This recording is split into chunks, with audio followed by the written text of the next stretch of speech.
So in 1919, Elizabeth was living in New York and she was 11 years old when she started getting sicker and sicker and sicker until she was eventually diagnosed as having juvenile diabetes, or what today we would call type 1 diabetes. Back in 1919, we didn't know about insulin. We didn't know what causes diabetes really. And so we didn't have any treatments for diabetes really either.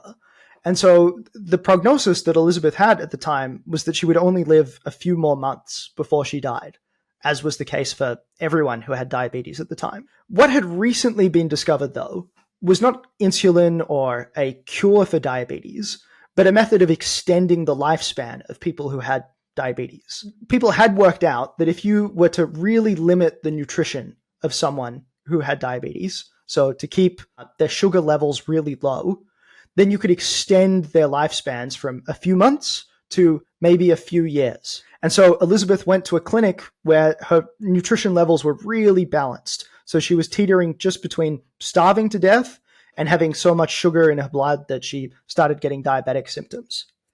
Now, this wasn't a great experience for her. It was a kind of limbo.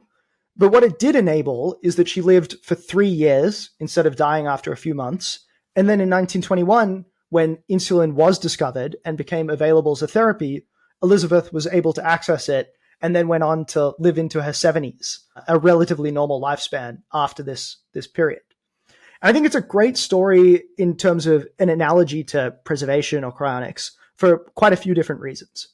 One is it really highlights how, people used to die of all sorts of things until one day, eventually, a new treatment came around that stopped them from dying, what historically killed everyone. So it's a great example of medical progress.